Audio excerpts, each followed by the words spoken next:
So Aling Connie, bakit nyo naisipang magtinda ng mga Filipino foods?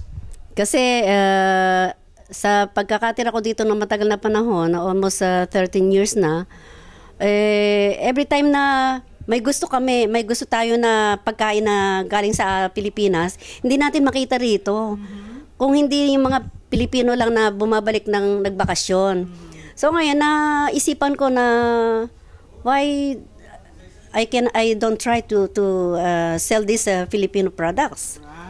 So everyone can come to my shop and it will be very special for them. So that's why I was thinking to put up the shop, and I want to be named as a Filipino market. Baka masya din. Kayo ma. Okay.